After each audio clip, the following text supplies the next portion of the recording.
Our main character's name is Michael, who was an ordinary college student until the world was overrun by zombies 20 years ago. All the last years of his life, all he did was try to survive in a new environment full of dangers. Over the years, his mind began to crumble from the realization that he would not be able to meet his family, whom he abandoned in order to survive in this harsh world. Being on the verge of death, he was not afraid of it because he understood that his entire existence was meaningless. In the heat of battle, he finally found peace. But by some unusual miracle, he found himself in his children's room, assuming that his life was flashing before his eyes. Looking around, he cannot believe that he found himself in the very place that was destroyed exactly 20 years ago, when everything began to change rapidly. Looking at the photograph next to his bed, in which he is carrying his younger sister in his arms, it seems to him that everything that is happening is just a figment of his imagination. Everything around seems quite real because our main character feels the smells and touches of his body, which in the reflection reminds him of a young and stupid child. At that very second, he remembers that it was on this day that the apocalypse began and decides to check where his younger sister is now. He remembers how on that fateful day his cowardice and fear at the sight of danger took over and controlled his body. Seeing the first infected person, he abandoned his sister, sitting in a wheelchair, leaving her to die, and then regretted it all his life. After the memories come flooding back to him, he looks at the calendar and the exact time, realizing that his assumption about the events of 20 years ago turns out to be true. Michael realizes that, apparently, somehow magically he really returned 20 years into the past. Opening the door of the room, he sees his younger sister sitting in a wheelchair, watching the wonderful flow of life outside the window. Unable to contain his emotions, the main character rushes into the arms of his sister Sylvia with tears, and she does not understand what is happening. The confused girl, thinking that her brother had a bad dream, tries to calm him down, but he, without explaining anything, says that he will not make the mistakes that he managed to survive. He wipes the remaining tears from his tear-stained face with his hands and asks his sister to stay at home while he goes away for a while on business. Sylvia asks him not to rush and removes one of the hairpins from her head and gives it to the main character, saying that when he returns alive, he will give it back. Having promised his sister to return soon, the main character changes clothes, realizing that there is very little time left before the start of the apocalypse and he needs to prepare properly. The main problem after the start of the apocalypse was resources, and a small convenience store was at the price of a human life. So Michael goes shopping. The girls working in the store are discouraged by the number of goods that our main character buys and decide that he is not himself. Having collected almost most of all the goods from the store shelves, the main character asks if there is still some food lying around in their warehouse. When the girls ask how he plans to deliver all these goods home, the main character points to a real van near the store. After some time, having paid for all purchases and loaded the contents into the car, even the driver is surprised why our main character needs so many supplies. While they are not leaving, the man looks at a photograph of his family and tells our main character that he needs to devote more time to his loved ones because sooner or later it will end. Having finished unloading supplies, the man is about to say goodbye to Michael, but he stops him because he wants to give him something. The main character asks the driver to finish work for today and go to his family, since in the near future the world will change a lot and he needs to protect them. After some time, Michael begins to make weapons for self-defense from scrap materials. His preparation is interrupted by Sylvia, whose appearance clearly shows that she does not understand what is happening and expresses her dissatisfaction. She starts yelling at her brother because she has received a notice that all the accumulated money has been withdrawn from their joint account, and she demands an immediate explanation. Her brother smiles and asks her not to be so angry and, with the hope of understanding, says that the apocalypse is coming and asks her to believe him.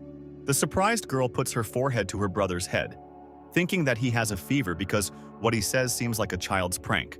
Michael sincerely asks to believe in his words and asks his sister to enjoy the clean air and peaceful sky above her head for the last time. Sylvia says that her brother is acting very strange today and doing rash and very strange things.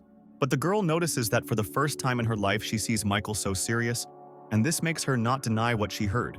I understand the seriousness of the situation. The main character remembers that in the first week after the start of all events, 90% of the world's population will die or turn into zombies. Somewhere in the city after nightfall, an unknown man receives a message from his superiors that makes him angry, and he hears a dog barking nearby. Dissatisfied with the fact that he will have to work all weekend, he throws his phone with all his might towards the dog, splashing out his anger. After which he sees how it turns out to be an unusual dog, but a mutated animal that rushes at its offender.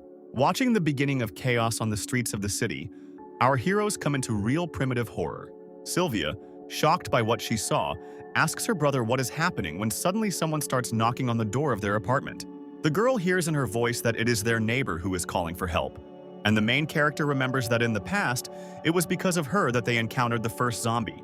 Sylvia hurries to open the door as their neighbor's cries for help become more and more intrusive. Having opened the doorway, she sees in front of her the frightened face of a woman who lives nearby and asks what happened to her. Any emotion disappears from Sylvia's face as she sees an angry mutant behind the woman's back. Memories from a past life slip through our protagonist's head, in which he, along with other survivors, went on a very important mission.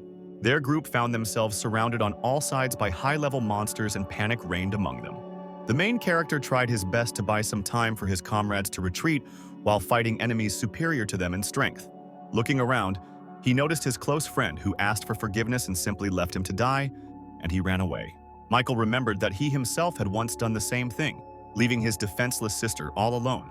At that moment, he realized how desperate and helpless Sylvia felt, and managed to react and threw the weapon he had made towards the infected.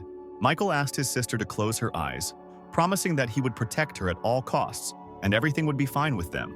He asks Sylvia to stay put, and sees how the zombie with a stick sticking out of its skull rushes into the attack again in the hope of tearing apart the pathetic people.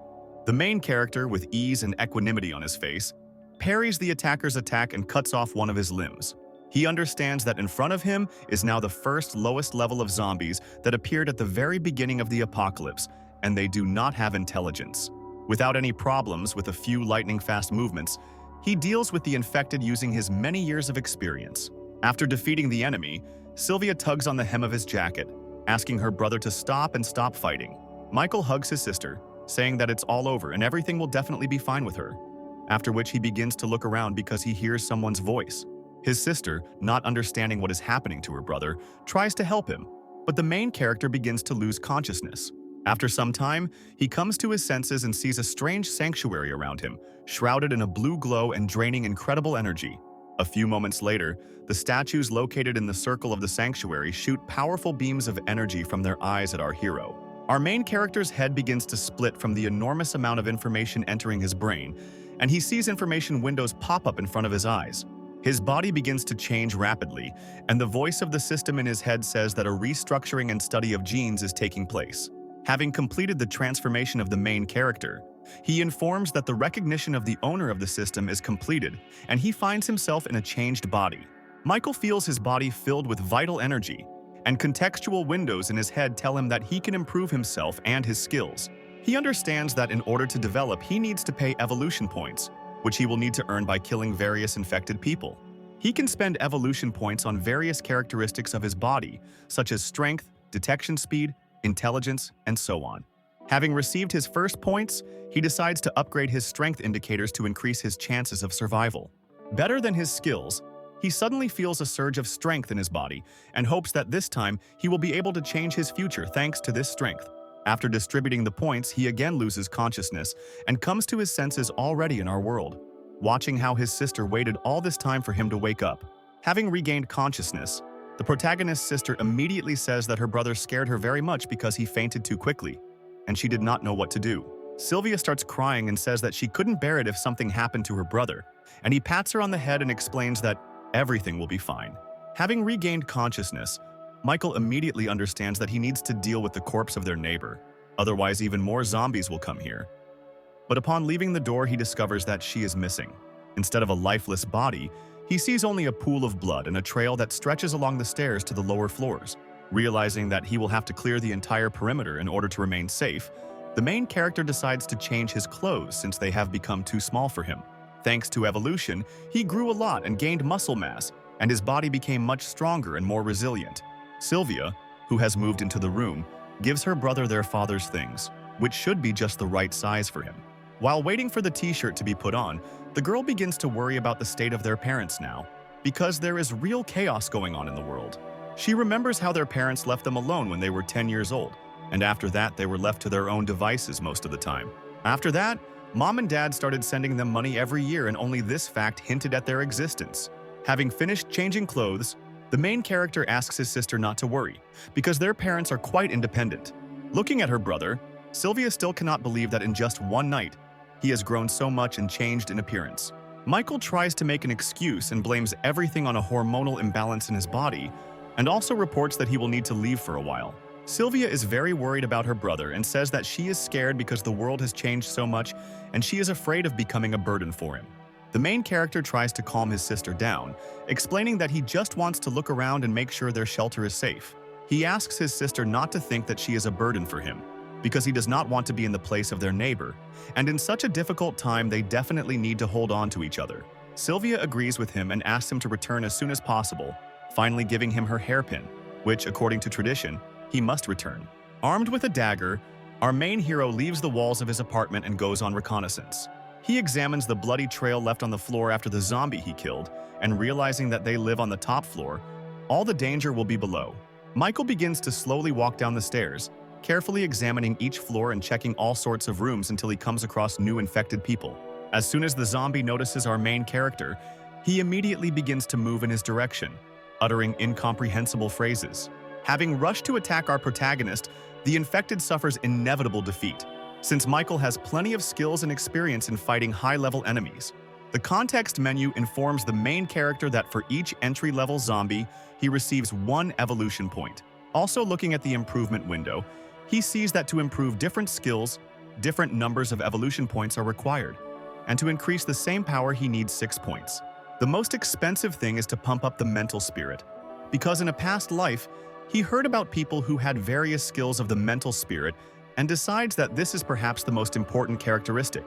Looking at his skills, he understands that to obtain the ability he needs the 10th level of mental spirit, and at the moment it is better to pump up other skills and leave it for later. As I descend to lower and lower floors, our protagonist's main priority goal is to kill as many infected as possible. Inspecting the next apartment, he sees traces of blood on the walls and furniture, which indicates a recent battle. Going into the bath, he sees the lifeless body of a woman who, apparently, did not have time to turn into a zombie. Michael understands perfectly well that not everyone is able to withstand such drastic changes in life, and it is easier to interrupt their own life. At that very second, his detection skills allow him to react to an infected person behind him. Having opened its huge mouth, the zombie is already about to sink its teeth into our protagonist and bite off a huge piece of flesh from him. The main character manages to react and, using his dagger, pierces the mutant, attacking him right through the skull. In no case should he let his guard down, because the Tree of Evolution did not make him immortal. After clearing the next floor, he decides not to hesitate and continue to inspect the building because he doesn't have much time left. While examining the next floor, he is noticed by a certain woman who managed to survive, and apparently is also one of the residents of this house. After knocking on the door and asking if there are survivors here, the woman looks out of the doorway and says that her apartment is safe and asks to be left alone. The main character asks to be allowed to personally verify the safety of her shelter because he does not want to use force. The woman nevertheless decides to let the main character into her apartment for a while, where everything looks quite peaceful and calm. While looking around the room, Michael notices a photograph hanging on the wall and decides to ask where her husband and child are now. The woman replies that her son is at school, and her husband went to meet him and they still have not returned, and she is very worried about them. After which she asks him to leave her apartment because she is very scared, and as soon as our main character is about to leave, he hears strange sounds coming from the bedroom. He immediately decides to check what exactly is causing the noise, and a woman with a scared look on her face tries to stop him, saying that there is no one else here. Michael begins to open the doorway on the backside of which blood can be seen, and the woman tries her best to stop him. Entering the room, he sees a small silhouette of a man holding a bloody corpse in his hand. This frightening image, apparently, is the son of the same woman who turned into a zombie. With a crazy smile, he asks to play with him. At this same second, the main character manages to react to the fact that the woman standing behind him is trying to attack him. Having dodged the attack, he does not understand what is happening, asks why she behaves this way and why she decided to hide the presence of the infected. Without waiting for an answer, the boy immediately attacks him, making Michael surprised at how fast zombie children are. Using his new body, the main character falls on his back, and with a powerful movement of his legs throws away the body of the attacker. The woman he met immediately stands between the two of them, saying that she will not allow her son to be touched or harmed. Michael asks her to come to her senses because this is no longer her son, but zombies who eat people, and if she continues to protect him, she will be in serious danger. The woman begins to have a hysterical panic and says that she doesn't believe it because this is her beloved boy and he's just a little sick and she needs to wait until they invent a cure. She tries to dissuade our protagonist from killing her son while the infected rushes to attack. The main character is trying his best to convince the woman and also to warn her that she needs to evade. But all his attempts are in vain, and moments later, her body is pierced by a powerful blow and blood splashes scatter everywhere. The child begins to eat his mother's body, and Michael immediately rushes to her aid in the hope of saving the poor woman. Lying on the floor bleeding, at the last moment she manages to grab the main character by the leg, and even being on the verge of death asks not to kill her son. The protagonist, with despair in his eyes, explains that if a person turns, he cannot be saved, and he cannot allow him to walk the streets of the city threatening other survivors. Living the last moment of her life, a woman loosens her grip and continues to assert the opposite until the very end. The main character deals with her son with one swing of his dagger, and blood splashes scatter throughout the room. He calmly leaves, leaving the corpses of the entire family lying on the floor and regretting that this happened. I go down to the next floors behind my back. He leaves a taut wire with bells hanging on it, which act as an alarm. Once on the next floor, he sees in front of him a huge muscular man who in ordinary life was a fitness trainer. The colossal-sized infected immediately rushes to attack our protagonist, holding a huge iron dumbbell in both hands. Michael manages to avoid the blow, but the strength with which this zombie attacks is truly impressive because the stronger a person was before infection, the greater the danger he poses in zombie form. Not allowing the main character to breathe, the zombie immediately throws an iron dumbbell in his direction, which Michael also manages to dodge and jump to the door behind him. After landing, a powerful explosion is heard as another very powerful mutant appears from the apartment behind him. His appearance clearly takes our protagonist by surprise, and he manages to receive several wounds. In addition to the powerful zombie trainer who has incredible strength, he faces a zombified animal that looks like a huge dog. It immediately rushes to attack the main character, but Michael at the last moment manages to parry the attack, finding himself on the brink of death. The zombie dog still manages to touch our protagonist, and a few drops of blood begin to fall down the floors. They fly past the stairs, attracting the attention of all the mutated people nearby inside the building. Michael understands that the situation he is in is very difficult, and in addition to 2 strong infected, he has attracted the attention of a large number of small individuals. The seriousness of the situation is reinforced by the fact that he had already received quite a large number of wounds. The huge zombie trainer does not allow him to catch his breath and continues to attack with incredible force, destroying everything around him. The main character still manages to counterattack the attacker, delivering a powerful longitudinal blow to the entire body of the zombie. The wounds received are not even enough to unbalance the zombie, and he continues to attack with even greater fury. The situation is also aggravated by the zombie, a beast that complements attacks with its speed and teeth as sharp as a knife blade. Michael decides to regroup and retreat for a while to come up with a better plan to fight them. Running down the stairs, he stumbles upon low-level zombies who were attracted by his blood and stood in his way. He finds himself squeezed in a vice where on one side his path is blocked by a crowd of infected, and from behind, he is attacked by 2 powerful opponents. The protagonist decides to go ahead because he has no other options to get out of this situation. He begins to deal with low-level zombies at a very fast speed, trying to clear a path for himself to retreat. A huge zombie trainer throws a huge metal dumbbell towards our main character, which knocks down everything in its path, after which he looks around in the hope of finding Michael's lifeless body, but finds only the corpses of his colleagues, not understanding where he disappeared. Meanwhile, the main character manages to hide in the chaos in the nearest apartment, which apparently belonged to some gamer. Trying to catch his breath, the main character tries to understand why the infected are developing so quickly, because their strength has already gone beyond the first stage of the apocalypse. While he was thinking about the fact that the evolution of the infected was proceeding at incredible speed, his opponents were already combing the apartment in which he was hiding with might and main. A huge zombie fitness trainer finds our protagonist, who has been hiding behind the back of the sofa all this time. Without wasting time to think, he immediately attacks the main character, who, in turn, tries to protect himself from the blow by taking all the energy upon himself. The energy from the impact turns out to be so powerful that Michael's body breaks through several concrete walls, ending up in the next room. For some time he loses consciousness and, drowning in emptiness, realizes that even after rebirth he still remains a worthless and weak person, unable to change anything. Lying in a pile of concrete rubble, the sound of the tearing bells that he left on the upper floors brings him to consciousness. He immediately remembers his younger sister, whom he promised to protect at all costs, and this thought gives him strength. Michael decides to immediately spend the points he has on pumping up his speed and strength, which allows him to get back on his feet. He hurries up to his apartment as soon as possible, destroying all low-level infected with one blow thanks to the improvements he has received. At this time, Sylvia hears strange sounds outside the door and hopes that it is her brother and decides to open the door. Meanwhile, two infected people are standing outside, on whose bodies the light from our hero's apartment begins to shine. But Michael is already rushing to the rescue. In a moment, having dealt with the zombie, he goes to the door and asks his sister if everything is okay with her, asking her not to worry because he's fine. Meanwhile, a couple of powerful infected have already managed to reach their shelter, and he asks Sylvia to close the door and not open it to anyone at all costs. Michael points a dagger towards the zombies, saying that he will not allow them to take a step in his direction. The zombie fitness trainer begins to scream furiously, uttering the same phrase asking for a membership card to their gym. Having taken one extra step, the hero immediately rushes into the attack, cutting off his leg, saying that he warned about the consequences. After which he immediately jumps up, soaring into the air and throwing his dagger with all his might into the body of the zombie beast. At the same time, during the landing, he delivers a powerful kick to the zombie trainer, hitting his head on the concrete floor. The main character hurries to return his weapon by pulling it out of the dog's body, and at this time the zombie trainer again tries to attack him, although he moves much more slowly. Increasing characteristics by pumping up skills allows Michael to cut the mutant's body into small pieces by making several powerful attacks.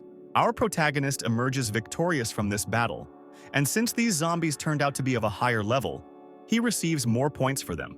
He also notes that there is very little time left before the crazy evolution of zombies, and if everything continues to move at such a speed, he needs to adapt as soon as possible. After some time, Michael finishes checking all floors of his house, completely clearing it of infected people. After such an exhausting night, he returns to his home and decides to take a shower while distributing the accumulated skill points.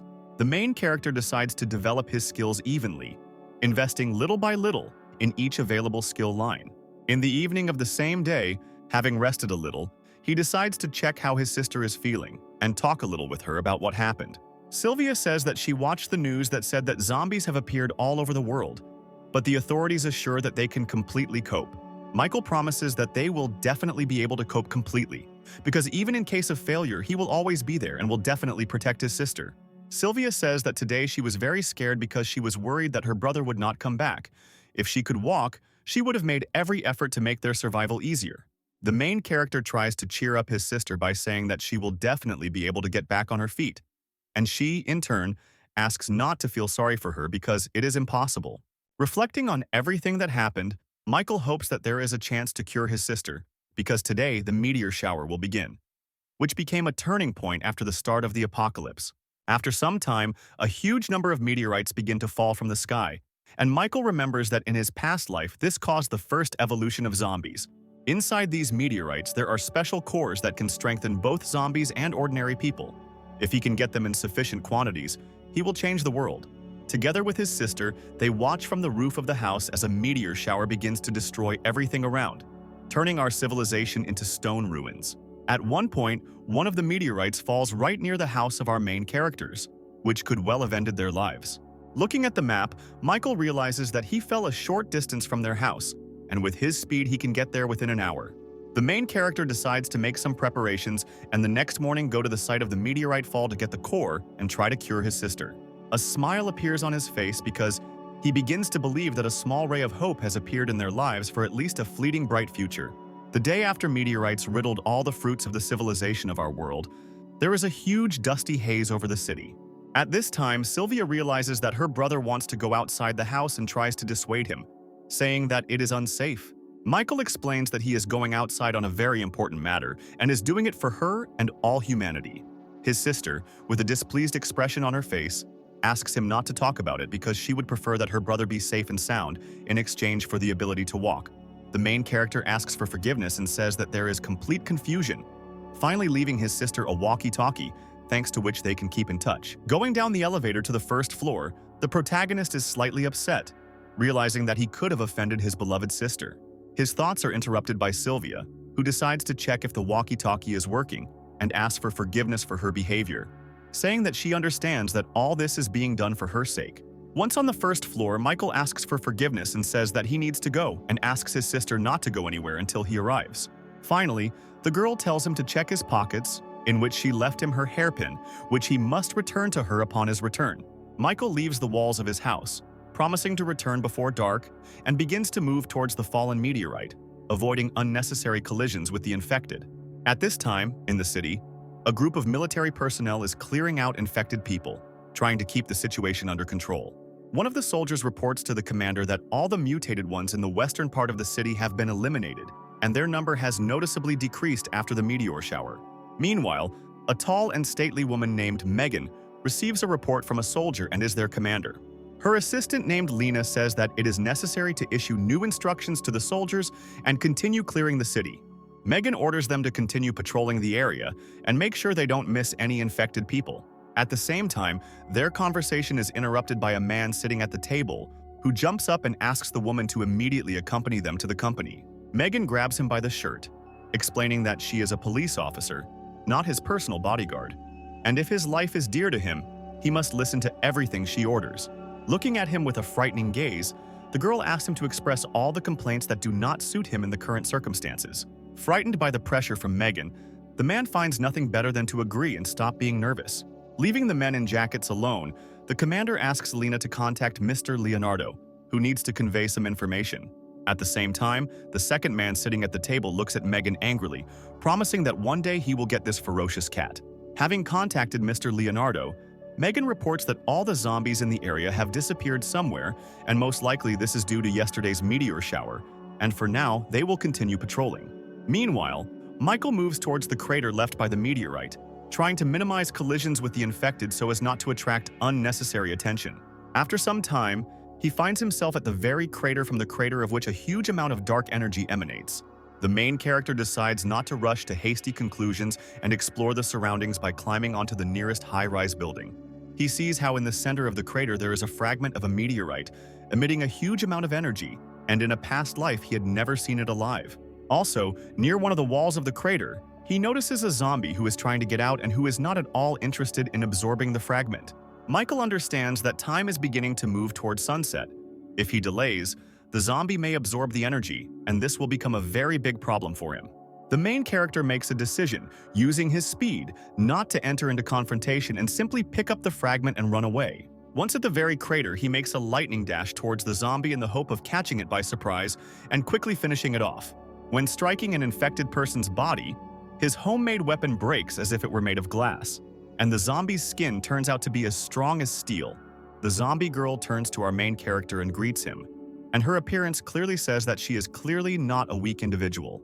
Michael manages to notice her black eyeballs and golden pupils, as well as tattoos all over her body, and concludes that in front of him is a native zombie.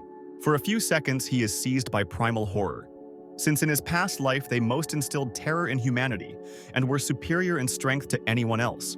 In an instant, the infected gets closer to our protagonist, grabbing him by the remains of a homemade spear and throwing him into the air with incredible ease. Trying to land on the ground, our main character begins to get in the way of vines shooting from the ground like bullets. Having managed to get his dagger, he manages to chop up the annoying plants and remain unharmed. Michael understands that the original zombies have special abilities, and their strength and speed are at a very high level, making them not the easiest opponents.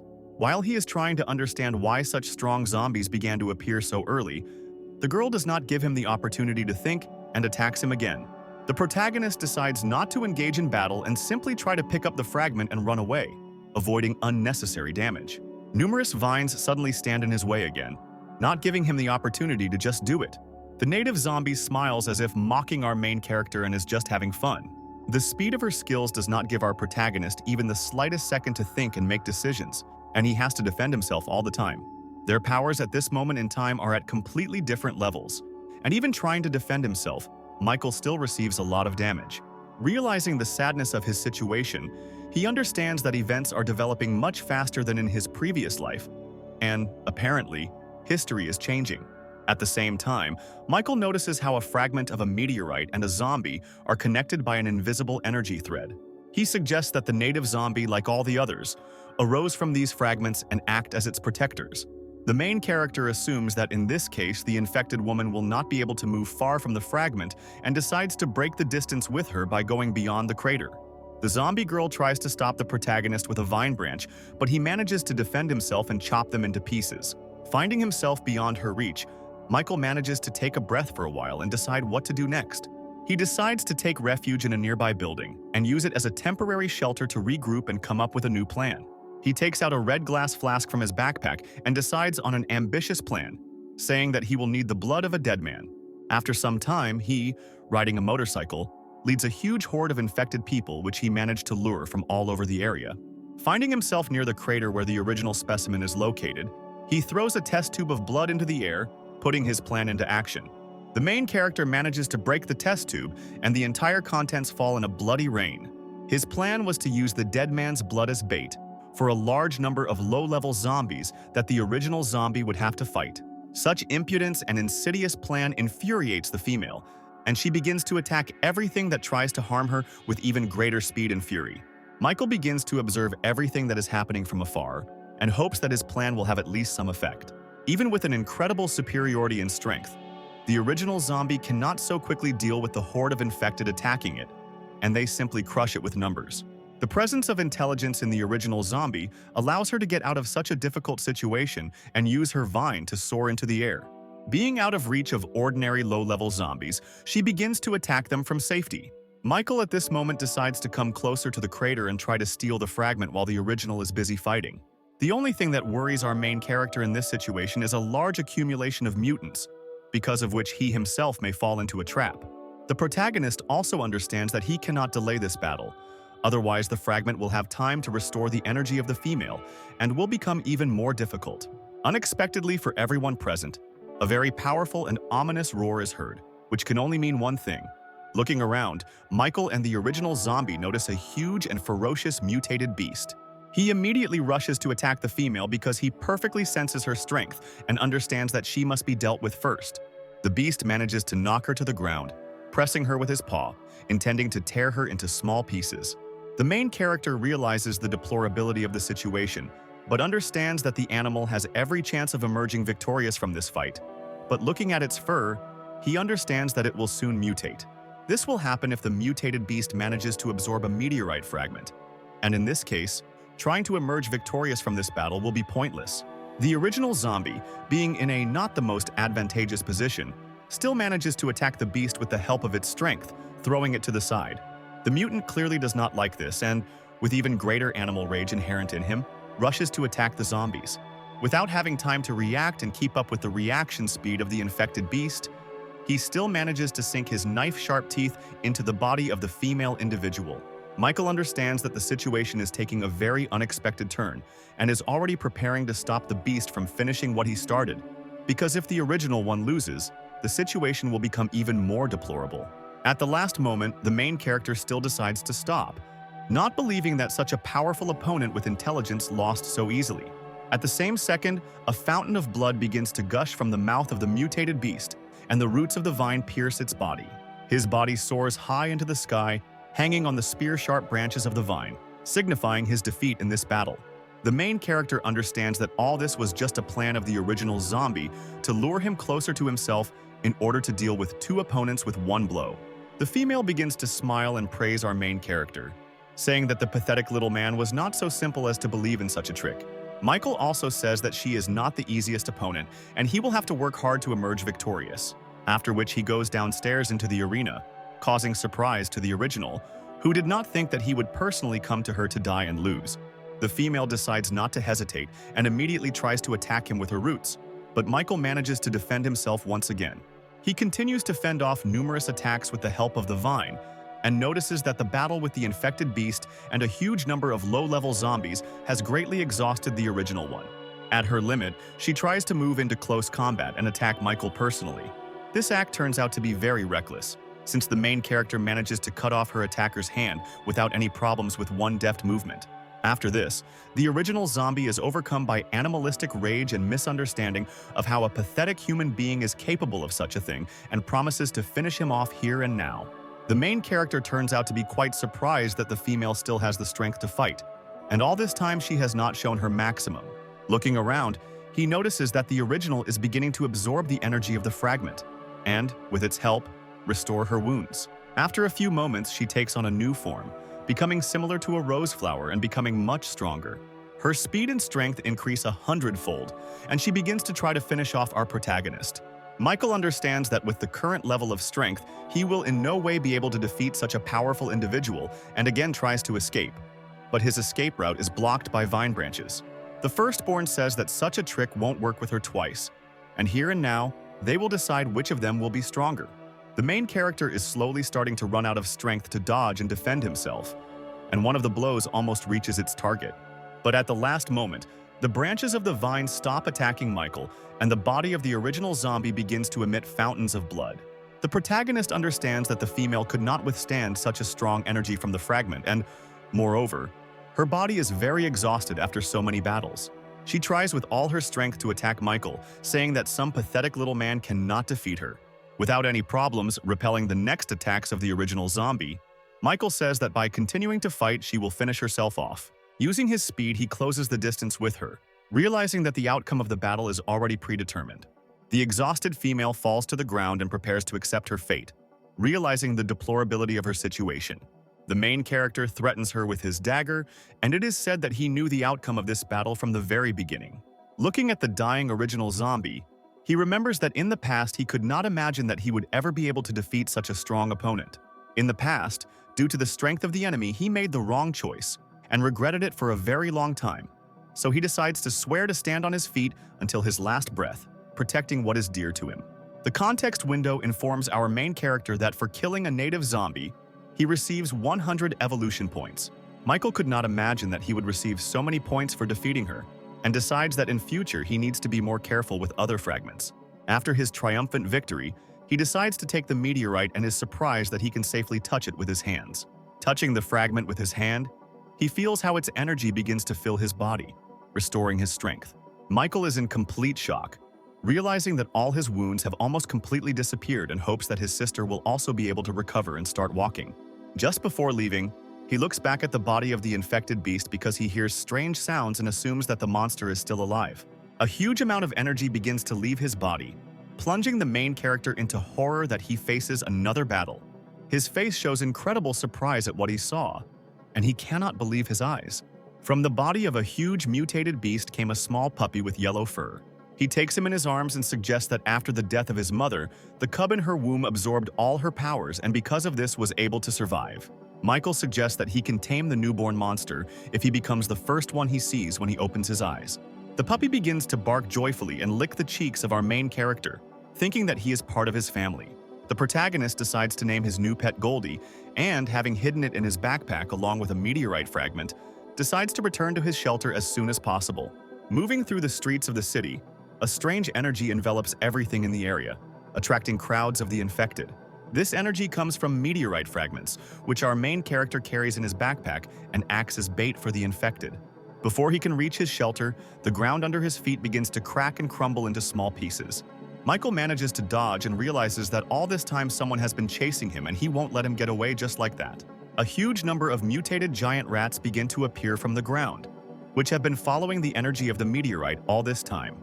The main character manages to defend himself from the attack of rodents, realizing that his position is not the most advantageous, and now he cannot just fight them. At this time, Assistant Lena asks her commander to take a break and at least get some sleep because she has been on her feet for a very long time. Megan says that she doesn't have time for this and continues to observe the situation and notices how our main character runs in the distance and reports that he sees a survivor. The girl is quite surprised at the speed with which our main character moves, and also notices that he is being pursued by a huge flock of giant rats. Although Megan is not able to understand how this man managed to avoid so many attacks from infected animals, she still decides to help him. Meanwhile, the main character moves towards their shelter, assuming that this building will be suitable for a temporary shelter where he can catch his breath. Once on the territory of the building, iron bars and concrete walls manage to delay the mutants pursuing him for some time. Michael, having managed to get to the garage, sits down on the floor and tries to come up with a further plan for his actions, assuming that today he will not be able to get home and will have to spend the night somewhere else. Opening his backpack to check if Goldie and the meteorite fragment are okay, he discovers that the crystal has simply disappeared. The first thing our protagonist managed to think was that the fragment was missing, or that his animal managed to absorb it.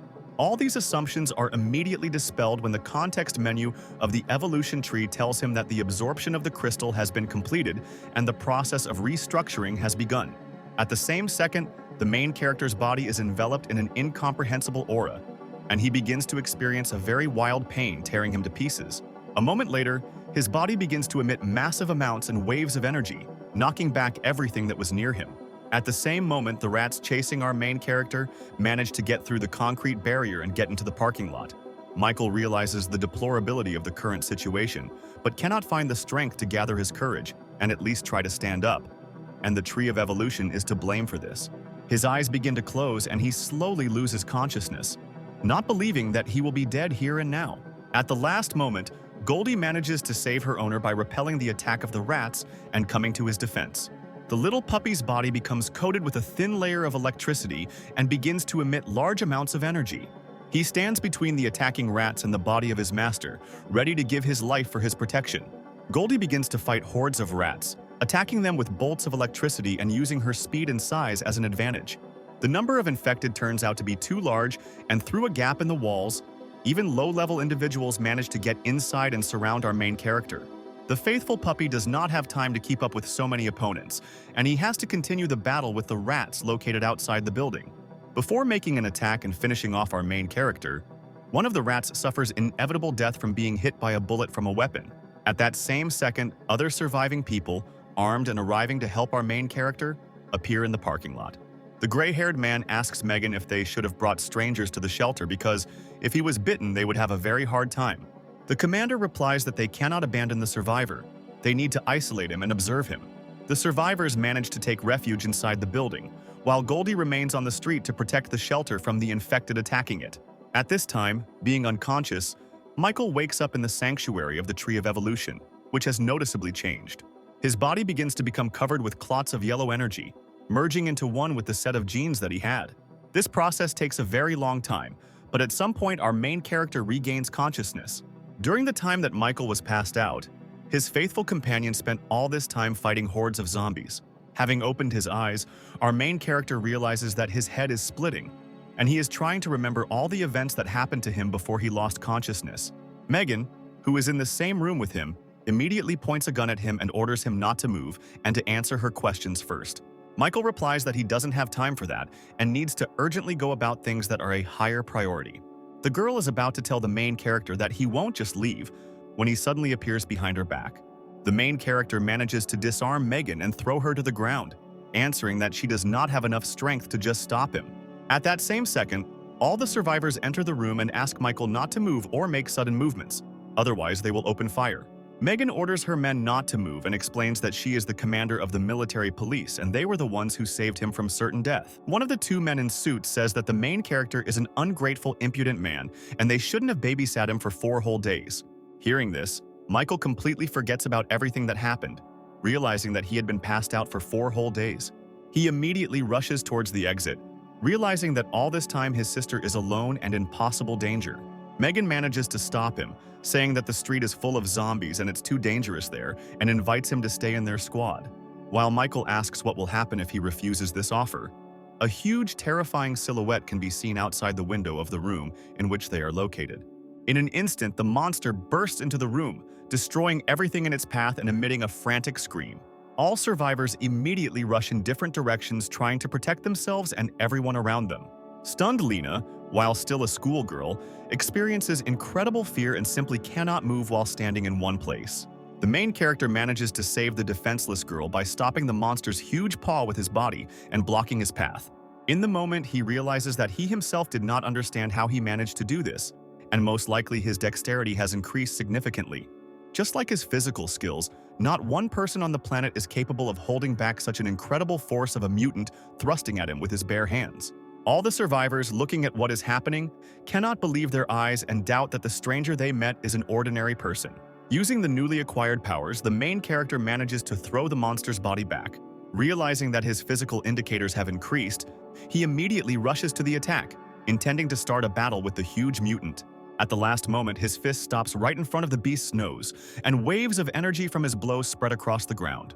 The main character realizes that there is no monster in front of him, but his little tame dog Goldie, who has grown very much in 4 days. He begins to joyfully wag his tail and lick his owner, rejoicing at his return. Michael decides to check his skills and notice that all the evolution points have disappeared, and a new improvement point has appeared called Gene Enhancement. I'm trying to remember everything that happened. He understands that something amazing obviously happened to him, and most likely all the points were spent on his evolution. Plunging into his consciousness, he sees that the sanctuary tree of evolution has also changed, and apparently he has experienced the first improvement of genes. When asked what happened to him, the context menu answers that the main character reached his limit and a meteorite fragment helped him overcome it. Michael remembers that every person has a genetic limit, and in a past life he saw high-ranking fighters who tried to overcome it, but in the end, died. This term is called gene restrictions, and apparently our protagonist is able to develop indefinitely bypassing this prohibition. Having realized what happened to him, Michael, riding a dog, returns to the survivors who are both surprised and very frightened. Michael explains that until recently, Goldie was very tiny, but after eating so many zombies, he grew to such size. Megan, like everyone else present, does not understand how the monster can be his pet. The main character says that this is a long story, and he will tell about it later. But now he needs to deal with the crowd of infected people pouring here. Noticing a huge number of zombies on the horizon, Megan realizes that their strength is not enough to resist such a horde. The girl says that they have nowhere else to go, and they were able to find this place after a week of searching after the start of the apocalypse, and they have no other place. Michael begins to warm up and asks the girl not to worry, because there is a military shelter 40 kilometers from here, and they can go there. The main character asks them to wait in a safe place while he alone deals with all the infected. And Megan says that this is just madness. Michael asks to follow his instructions and then rides into battle on his tame dog. Lena, looking at everything that is happening, asks her commander whether this stranger will be able to return safe and sound and escort them to the shelter. Having reached the right place, the main character decides not to fight with his bare hands and tear the road sign out of the ground. He attracts the infected with a loud bang of metal and asks Goldie to stand aside because he wants to test his new abilities. Faced with a crowd of infected, he makes a powerful blow with a road sign, destroying a huge number of low-level zombies in a second. Michael understands that in a short period he has become much stronger, making his blows many times more deadly. Gradually dealing with ordinary zombies, an awakened infected who has reached the initial level becomes on his way. The classification that our main character uses has been preserved from a past life, when the infected were assigned a rank and this individual, although he has incredible strength, is still not gifted with intelligence. Trying to deliver a powerful blow to the mutant's head with a road sign, it does not bring visible results, and the metal bends like plasticine. At this time, the survivors, led by Megan, finish collecting supplies from their old shelter and wait for the return of our protagonist. The man in the suit begins to panic, suggesting that he may not return and then they will turn out to be easy prey while here. The girl says that they need to stick to the plan and not panic, otherwise they will have no chance of survival. The man says that they saw perfectly well how a crowd of zombies was rushing towards him, and in such a situation not a single person is able to survive, and if they just sit and wait, then everyone will die. He adds that if they had not saved this guy that time, they would not have been in this situation, and if he voluntarily decided to become bait, then they need to get out of here as soon as possible. Megan asks her to stop causing panic and acting recklessly, asking her friend Leonardo to come to her defense. The gray-haired man says that he also thinks that they need to leave because they don't know if that guy is alive and they shouldn't take such risks.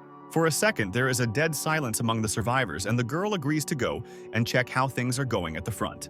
Leonardo and Lena try to dissuade her, but Megan declares that this is the best option she can take. At that very second, their conversation is interrupted by the loud scream of a zombie who is behind them. Deciding that imminent death awaits them all, the infected immediately receives a powerful blow to his skull and flies away in an unknown direction. Michael stands in front of the survivors, saying that he ran into a little trouble on the way back and hopes he didn't keep them waiting too long. Megan says that they should be the ones apologizing because the police sent the civilian into the thick of things. The main character reports that if it weren't for their help, he would have been a corpse a long time ago, and as a sign of gratitude, he cleared most of the zombies in the area, which would allow them to move on. Michael says that riding Goldie they can get to the shelter and the road should be clear of mutants. Megan is quite taken aback by such a statement and decides to clarify why the main character will not go to the shelter with them. Michael states that he has unfinished business and needs to find his little sister as soon as possible. Having seated all the survivors on the back of her tame dog, Megan returns his backpack to him and wishes him good luck in finding his sister. Finally, the girl decides to find out the name of our main character and asks to come back as soon as possible. As he watches them go, the protagonist hopes that they will not have time to get to the shelter in the near future, because at this midnight the first stage of the apocalypse will end and awakened zombies will appear. The main character's increased physical performance allows him to move through the city ruins at incredible speed. In a short time, having reached his old house, he notices that mountains of corpses are lying everywhere, and traces of shooting are also visible. Using a walkie-talkie, Michael tries to contact Sylvia while trying to find out why the military was clearing areas and not evacuating civilians. Climbing the stairs to the upper floors of the building, he suggests that these could be ordinary looters who, taking advantage of martial law, are causing unrest. Having reached his apartment, he notices that everything around him has been looted, and the front door has simply been broken down. Sylvia is also not inside the apartment, and all he finds is a wheelchair and a broken photograph lying on the floor. At this very second, the main character is overcome by incredible rage, and he promises to finish off everyone involved in the kidnapping of his younger sister. In the evening of the same day, a group of survivors drives around the city in a car and shoots the infected who come their way. At one point, their car, filled to the brim with supplies, gets stuck in a crowd of zombies, and the driver asks his commander what to do next. Their commander turns out to be the man who kidnapped the protagonist's sister, and he says that he has already told his uncle their location and they will be taken away soon. Sylvia asks her captors why they are doing this, because humanity should have united and fought together against such a terrible threat. The man grins, saying that he has no desire to die for others and now is the time to use the situation to expand his power. At that very moment, their conversation is interrupted by Michael, who lands on the hood of their car. He immediately grabs one of the shooters defending the car and throws him into the crowd of infected. The driver of the car tries to threaten the main character with a pistol, but he sends him flying with a powerful kick. Their commander takes a knife out of his pocket and, threatening to kill the defenseless girl, orders the main character not to move and to bow his head. Michael, experiencing incredible anger, breaks the man's hand with lightning speed, knocking the knife out of his hand and sending him into shock. He immediately begins to threaten the main character, trying to trump his family connections and the fact that they will definitely find him and save him. The main character says that he knows very well that in front of him is a local bandit who uses the martial law and his uncle's connections to do whatever he wants. Michael holds the man's body over a crowd of infected people, threatening to throw him to be torn to pieces by this entire crowd. The kidnapper of his sister begins to pitifully beg for mercy, saying that he will do whatever our main character wants and will carry out any of his orders. Realizing that persuasion does not work for our protagonist, his pleas are replaced by aggression and harsh threats. At this time, 2 helicopters appear above the heads of our heroes, which apparently arrived at the call of this man to save them. The man begins to laugh, thinking that salvation is close, but the main character simply lets him go, and he falls into a crowd of infected that begins to eat him. One of the people who arrived by helicopter notices everything that is happening and asks to connect him with Commander Roger. A man reports that his nephew was killed by some unknown youth, and that a little girl is in his company. Commander Roger, who apparently was the same uncle who was threatened by the murdered man, orders the main character to clear the area. Fire from 2 helicopters opens on our heroes, and Michael, holding his defenseless sister in his arms, tries to find shelter. Having time to react to the fact that they were fired upon with missiles, he moves to the nearest building to find temporary shelter there. He manages to run inside and avoid a direct hit from such a powerful weapon and save his younger sister. The main character finds a safe room in which he leaves Sylvia and asks him to wait here until he completely understands. The girl understands the gravity of the current circumstances and asks her brother to be very careful and return safe and sound, after which Michael, leaving his sister in a safe place, returns to the street to deal with 2 military helicopters. Having come under fire, he realizes that fighting while on the ground is not very profitable and decides to retreat. The sounds of gunfire attracted a huge number of zombies from all over the area, making the escape route very difficult. Thanks to his superhuman skills, Michael manages to break through the crowd of mutants. The military commander on one of the helicopters observing the situation cannot believe his eyes and assumes that this guy is not an ordinary person. He orders the pilot to find a tall building nearby and land him on the roof, after which he continues to pursue the guy. Having landed my captain on Michael, I open fire from a machine gun firing up to 70 rounds per second. Seeing how our protagonist manages to dodge the lead rain, the machine gunner cannot believe it, because an ordinary person would already be a corpse. At the same time, the military captain, being on the roof and armed with a sniper rifle, takes aim at our main character. He fires a precise shot with a large caliber cartridge, hoping to finish the guy off with one shot. Michael's reaction time and perception allow him to react to the sound of the gunshot and dodge the projectile, preventing it from hitting his heart. But he is still wounded. The captain is told on the radio that the object has disappeared into one of the buildings. I hit it. The blood will attract the infected. Continue monitoring. Michael is trying to stop the bleeding. How lucky I am. Just a millimeter to the left and I would already be dead. Lost in thought, the main character loses concentration for a few seconds and comes to his senses only when a rocket flies into his building. A powerful explosion occurs, completely destroying the entire building and breaking out all the windows within a radius of several kilometers with a blast wave. The pilots report that the target has been destroyed, but the captain manages to notice some movement under the pile of rubble. The smoke and cloud of dust left behind by the explosion clears, and the military see a huge dog with golden fur emitting a terrifying roar. Goldie, you really helped me out, baby. You're just in time. I really need your help. The familiar releases huge wings from its body and asks its owner to go on the attack with him. While the stunned military cannot understand where this monster came from, Michael, riding a dog, attacks one of the helicopters. At this time, the pilot of the second helicopter, watching his colleague crash, loses sight of our heroes. In a panic, he quickly hurries to report to the captain that the target was lost, when suddenly he is interrupted by Michael, who climbed into the helicopter cockpit. The captain of the squad, hearing on the radio that his fighters were defeated, requests reinforcements saying that they have found a survivor. At this time, Mike, thinking that the battle is over, lands on Earth with the desire to introduce Goldie to his sister. His joy is interrupted by the captain of the military. Hey kid, it's too early to rejoice. This girl is clearly very important to you. Mike, seeing that his sister is being threatened with a weapon, begins to scream and demand to let her go immediately. The man, leaning the muzzle of a rifle against Sylvia's head, declares that he would be interested in checking what is faster, the bullet or the reaction of our hero. Put your weapon down. You need me, right? My sister has nothing to do with this. I will surrender without resistance, but promise me that you will let her go. Mike, with his hands raised, moves towards the captain, finally ordering Goldie to take Sylvia to safety. At this time, an infantryman armed with a rocket launcher, who apparently arrived with reinforcements, reports that the target has been captured and is in the affected area. The captain, with a grin, gives the order to open fire and a shell is fired at our hero, producing a powerful explosion. The military rejoices that the task is completed, but as soon as the fog clears, Michael's faithful dog appears at the site of the explosion, who took the entire blow upon himself.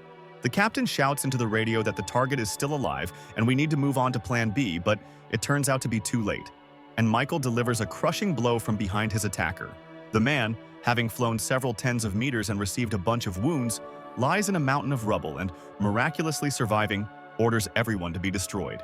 More missiles are fired in Sylvia's direction, while Michael struggles to save his sister. A moment before the explosion, he manages to cover the girl with his body, taking the entire blow on himself. Falling to the ground, Sylvia looks at her bloody hands, hoping that her beloved brother is still alive. Brother, don't scare me. Don't even dare fall asleep. What's wrong with you? Don't leave me alone. Meanwhile, the captain still manages to get to his feet, at the same time rejoicing that all his limbs are intact and he will not remain crippled. Michael, opening his eyes slightly, wipes the tears from Sylvia's face with his finger and asks for forgiveness for not being able to protect her. Don't cry, Sylvia. I'm very glad that I could look at you again. This all seems like a dream in which I want to stay forever. After these words, Michael's hand falls to the ground, and his sister begins to scream at the top of her voice and waves of powerful energy come out of her body. The captain can't believe that they fired so many missiles at this guy, and he's still breathing. But his thoughts are interrupted by the snow that starts falling from the sky in such a warm season. Sylvia, in a fit of anger, stands up naked, being disabled, and enormous power begins to accumulate around her. The military captain does not understand what the hell is happening before his eyes, because ordinary people cannot control the elements. The girl, screaming that it was her fault for what happened, and her weakness led her and her brother to this, begins to freeze everything around her using the newly awakened power of ice. The captain's body begins to quickly turn into an ice statue, and his movements are constrained by ice and the fear of imminent death. At the same time, someone from an unknown control point is watching what is happening and says that a source of power, Absolute Zero, an S-rank evolution, was discovered right above them. The girl named Juno is quite surprised. An S-rank warrior has already appeared, and this is really a big event. She asks her assistant Rabbit to stop the airship on which they are traveling, because she wants to personally go down and scout out the situation. Meanwhile, Commander Roger plays shogi with his old friend Commander Winston. I started playing on the defensive because your attacks have become very aggressive, my old friend. They discuss the situation that is developing in the world, in which Roger does not intend to sit on the defensive, because if he does not start hitting back, all of humanity will sooner or later be destroyed. In such a situation, it is reckless to waste time on protecting pawns. You have aged considerably, Winston. The commander's young subordinate was about to stand up for his commander, but he managed to stop him. Winston says that, according to his information, Roger is recruiting soldiers from unofficial groups. This is true, my friend, because in the current situation, the one who first gets these troops will get all the remaining power. His answer is interrupted by a subordinate and reports the incident. He is informed by phone that communication with the entire detachment that was sent to clean up the suspicious guy has been lost. Flock of sheep. You can't handle 2 kids. You always have to do everything yourself. Roger apologizes, saying that he has already won, and asks Winston to think again about stopping building shelters and transferring all the forces into his hands to fight the infected. The old man leans back in his chair. Hey, maybe I really have aged. But our main task is to protect civilians. He thinks that if the city has already fallen, then all his attempts to save people no longer matter. Deciding to ask his subordinate Scott what he thinks about this situation, he replies that Commander Winston is still very young, and all his decisions are thoughtful and pragmatic. Scott, and you are straightforward. I always liked that about you. I promise that as long as I live, I will protect the common people. Now go find out what Roger was talking about on the phone. The subordinate smiles, encouraged by the words of his captain, and puts his palm to his forehead, ready to carry out the order. At this time, the rabbit tells Juno that she needs a little time to find a place to land. The girl asks her not to land the ship, but simply to lower the height at which she can jump out. Flying over the battle site, Juno jumps to the ground and uses the blocks of ice created by Sylvia as landing ramps. Finding herself in front of our heroes, she notices that they used too much power and simply passed out. Looking at the frozen military man, he is surprised how the newly awakened skill turned out to be so powerful. Using a walkie-talkie, the rabbit reports that this is already the 4th of 12 S-rank warriors. According to inquiries made, this girl is not listed as the owner of an absolute 0 in the list. Instead, her appearance does not match. Juno, looking at the wounded girl, suggests that there may be several owners of absolute 0. She takes the girl to her ship, leaving Michael alone, saying that they need to go in search of the next awakened ones. After some time, being on a hair's breadth of the main character's body, the Tree of Evolution is activated, permeating his entire body. The system reports that the right first level has been opened and the process of divine evolution has begun, which has launched a huge number of tree roots throughout the earth. The evolution tree began to search throughout the area for any living beings and mutants, starting to destroy them and pumping energy out of them. All this power, collected in a matter of hours, began to flow straight into the heart of our protagonist, saving him from inevitable death. At this time, his subordinate Scott enters Commander Winston's office and reports that he has completed the assignment given to him. He hands the commander a tablet with a video recording saying that this guy and the little girl were pursued by Roger's people, but he managed to neutralize them alone. However, he was wounded, and then the entire area was covered in ice for unknown reasons. At the end of the recording, rays resembling tree roots began to emanate from this place, after which the camera turned off. In the last seconds of the video, Winston notices a stranger appearing, whose face is too blurry to be identified. The commander orders the cattle to go to that very place and find out what happened to this guy, and, if possible, deliver him to headquarters. Something very inexplicable is happening. Roger's powers are becoming stronger, and my capabilities have a limit. This world needs a hero. A few hours later, the roots of the Tree of Evolution begin to retract back, penetrating Michael's body.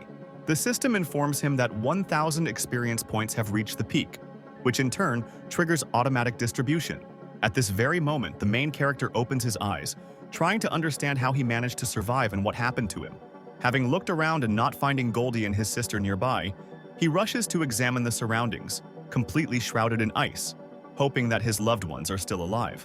In such a hopeless situation, he decides to turn to the Tree of Evolution to find answers to his questions and penetrates deep into his own consciousness.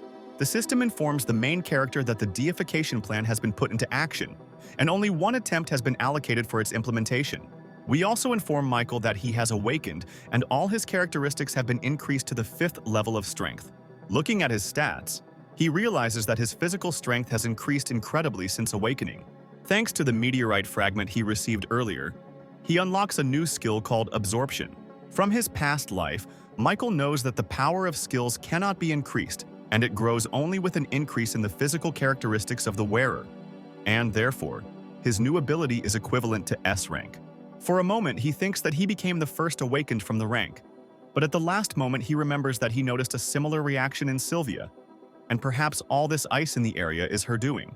While he was exploring the surroundings, he did not find the body of his sister and decides that he needs to find out what happened while he was passed out by picking up a fallen hairpin from the ground. Approaching that same captain, encased in a block of ice, he breaks it into small pieces and says that if the military is involved in this, they won't have long to live. At this time, a man driving a car driving past the checkpoint tells the private not to sleep at the post. It turns out that this is the cattle saying that during such an important period of shelter construction, they need to be as careful as possible and not let a single infected person enter the territory. Observing him, Commander Roger and his subordinate, with whom Scott was visiting, understand that Winston is trying to extract secret information. Meanwhile, in one of the buildings abandoned by people, the main character decided to gather his thoughts and think about a plan for further action. Taking the soul into his head, the thought comes that the best way to get into the military unit is to go through the shelter to which he sent Goldie, along with his new acquaintances. When morning comes, he sets out holding a photograph of his younger sister in his hands and promises to save her. Having set off and moving towards the shelter, he easily deals with ordinary infected thanks to his new physical capabilities. I'm trying to use my new recently acquired absorption skill. The system tells him that it is impossible to use it on ordinary opponents. Assuming that a stronger opponent is needed to use the skill, he stumbles upon an advanced infected who emits an ominous aura. The infected turns out to be quite strong since he is an awakened F rank and can easily crush the ground under his feet with powerful blows. Analyzing his opponent, Michael theorizes that his strength and skin color make him the owner of a very common rage skill that many had in his past life. Dodging his attacks, he manages to pull off a grab and knocks out the zombie with a powerful blow from both legs. While his opponent is unconscious, he manages to use his absorption ability and this time manages to activate it. Before this, I only used it on awakened zombies. I wonder what will happen now. Absorbing energy from the body of a defeated enemy, powerful waves of multicolored energy begin to hover around, and the system informs that the absorption is complete and decay has occurred. At the same moment, Michael notices a new rage skill inside the system, the scale of which is filled by 1%. As far as I remember, in a past life, there were very few people who could awaken 2 abilities, and there were no people with a large number at all. The main character understands that now he only needs to collect enough skills and fragments, and with a genetic limitation he will be able to evolve almost endlessly. His thoughts are interrupted by a strange sound and huge waves of energy fall from the sky onto him, similar to those that occurred when absorbing a new ability. A powerful wave of force pierces his body, and Michael, in horror, does not understand what is happening to him. After which a huge mutated beast crawls out of the ground and, according to the system, it is at the level of an awakened monster. Michael's insight tells him that someone much more powerful is approaching here. At the same second, a powerful explosion occurs right in front of him with peals of thunder, illuminating everything within a radius of several hundred meters. After the smoke clears, he sees in front of him his familiar Goldie, who turns out to be alive. The main character is very happy about the return of his pet, but understands that this is not the time to become limp and he needs to deal with this monster. A faithful friend stops him, asking the owner to give him the opportunity to deal with him alone, to which Michael gives his consent. Having received approval from its owner, the beast rushes into battle with an enemy who, in appearance, surpasses it in strength. Goldie begins to deliver crushing blows with her claws, making Michael realize that he, too, has evolved greatly during his absence. After a few minutes of battle, Goldie decides to launch a powerful, crushing attack, and his entire body is covered in a bright flame shield. Having managed to capture his opponent, he begins to concentrate a huge amount of energy in his mouth. And literally a moment later, a powerful explosion occurs and not a trace remains of the awakened monster. You are a good boy. Congratulations on your evolution. But with such dimensions, it will be difficult for you to move, and it would be better to shrink to your previous size. Obeying the orders of his master in gold, he shrinks to his original form, turning into a small, harmless puppy. Thinking about where to go next, the main character, using his detection skills, scans the entire area, sensing a huge number of signs of life nearby, and decides to go there. Ms. Juno, I am connecting you with headquarters for a further report on the situation. On the screen that turns on, you can see a blurry image and the silhouette of a person who is interested in how the case is progressing. The situation is calm, but something unexpected happened, which I wanted to report. When we arrived at the place where the meteorite energy came from, the fragment itself was no longer there. In his place, we found an S-rank warrior with her skill. Absolute 0, but she is not on the lists. I took her on board and am waiting for your further instructions.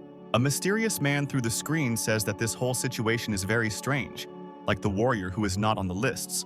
The man orders Juno to immediately deliver the girl to headquarters, after which the rabbit heads back to base. At this very time, a handful of survivors armed with machine guns are trying to fight off the wave of infected. Among them is Scott and Assistant Commander Roger, who does not understand how his colleague ended up here. I went on a mission, but Commander Roger did something to my car. I'm stuck here. How did you end up here? Roger's subordinate says that he accompanied the scientists to the shelter, but suddenly lightning struck their car and disabled it. He also adds that the people behind him are incredibly important for the future fate of humanity, and they must be saved at any cost. Scott explains that they won't be able to hold them off indefinitely, and they need to develop an escape plan. At the same second, their conversation is interrupted by a collapsed wall, through which a zombie of colossal size passes, which they cannot cope with. Roger's subordinate rushes to the attack, ordering everyone to protect the scientists while he distracts the zombies to himself. Scott orders everyone to retreat and reduce the battle formation to save ammunition, because now the priority task is to protect the scientists. At this time, Commander Roger's subordinate begins to fight back against the ordinary advanced infected with his bare hands. He continues to hold off the zombies attacking him, ordering everyone to retreat and take the scientists to a safe place. Scott, realizing that they are in a hopeless situation, orders everyone to follow his instructions and leave the battle site as quickly as possible. Before he can finish his sentence, an object resembling a human body rushes past his face at a very high speed and crashes into the wall.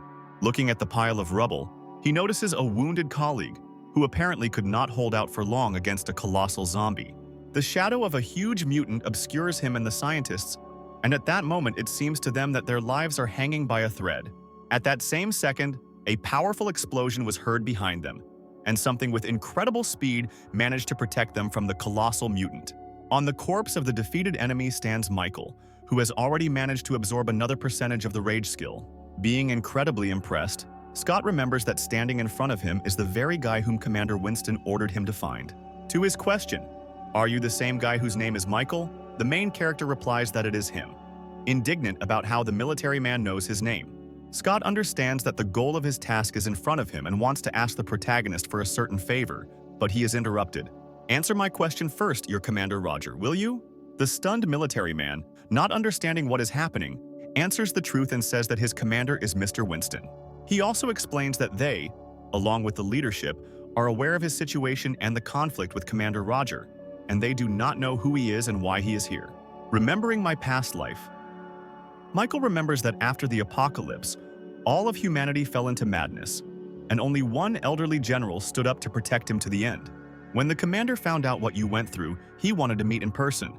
I hope you will return to the shelter with us. At this moment, their conversation is interrupted by a powerful explosion, and a mutant appears from the crowd of infected, whose hands are covered with lightning. Michael asks his new acquaintances to protect scientists and wounded comrades, while he himself deals with the enemy. "Goldie, you should also watch out for them just in case, but don't transform unnecessarily, otherwise they won't let you into the shelter." Looking at the crowd of opponents, the main hero understands that only the one with lightning is awakened, and everyone else is low-ranking, and there is no need to use the skill. Without having time to think about a plan of attack, a crowd of pawns immediately pounces on him, and it seems to Michael that an advanced zombie is capable of controlling the weak. He uses them as a distraction, and while the protagonist is distracted, he tries to attack him with lightning bolts. The main character is surprised that the zombies have already evolved to the level where they began to develop intelligence, and, apparently, events are moving much faster than they were in his past. At this time, Commander Roger's wounded subordinate says that this advanced mutant is the one who hit their car with a thunderclap and knocked them out of action. During the battle, one of the discharges of electricity hits the roof above our heroes, breaking the supports, and a huge number of fragments begin to fall to the ground. Shards of roof and metal falling to the ground raise a huge column of dust, the outline of which can be seen as Goldie takes on her true form. After the smoke and dust clear, all the survivors are unharmed, not understanding how they managed to avoid damage. The girl scientist says that it seemed to her, and she saw a huge dog with wings that saved them while looking at the little puppy. Goldie's mind flashes with memories that he was ordered not to take his true form. Otherwise, he would not be allowed into the shelter and he was paralyzed by fear. The little puppy begins to roll around on the floor, pretending to be a harmless and weak creature so as not to arouse unnecessary suspicion. Meanwhile, another colossal fat zombie intervenes in the battle between Michael and the advanced mutant. Looking at him for a second, the main character thinks that his opponent has the skill of controlling awakened individuals. He immediately attacks him, deciding that he needs to get rid of one enemy as soon as possible, because together they will become much more dangerous. Survivors, watching the battle along with scientists, cannot believe that an ordinary person is able to repel such formidable opponents alone. Having exhausted the colossal mutant, Michael manages to use the absorption skill on him and receive another percentage of rage, after which he tells the electric zombie that it is his turn, and apparently this does not make him very happy. Ultimately, having found an opportune moment, the main character manages to get close to the enemy and use his ability on him. The enemy is defeated, and the evolution tree reports that a new lightning skill has been unlocked and 1% of his skills have been obtained. A handful of survivors rejoice at the protagonist's victory, while scientists, meanwhile, discuss the crystals remaining in the bodies of the defeated mutants.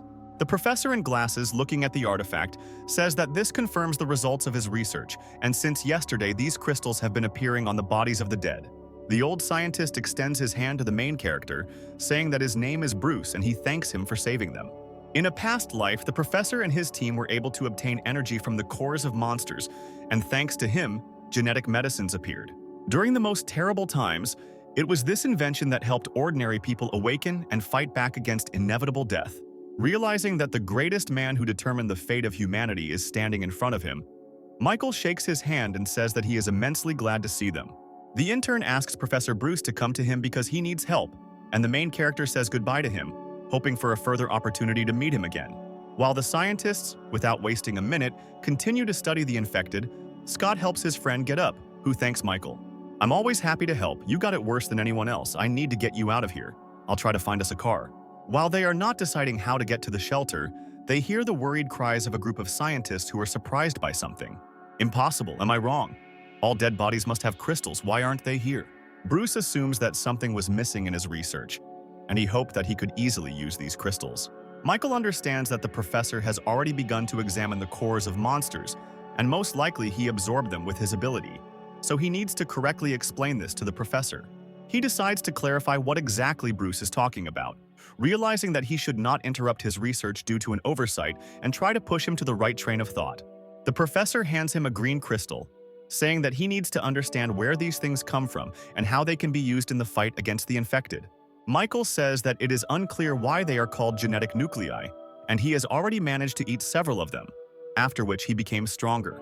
Bruce, indignant at how one can be so reckless, scolds the young man, explaining that it was too dangerous to eat these kernels because they could contain a virus, after which he continues his thoughts on the fact that this, in any case, helped the main character become much stronger and most likely they can be used somehow. The professor begins to develop his own theory.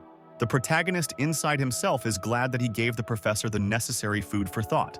Pointing to the two defeated advanced infected, he explains that he may have accidentally destroyed the cores in these two individuals while he was fighting them. Having completed all the preparations and having found the car after some time, our heroes move towards the shelter, and Scott, while driving, asks Michael about how he ate the cannonballs. The main character says that those zombie cores that he ate were the first awakened ones, and he was just lucky, and it would be too dangerous for ordinary people to eat them.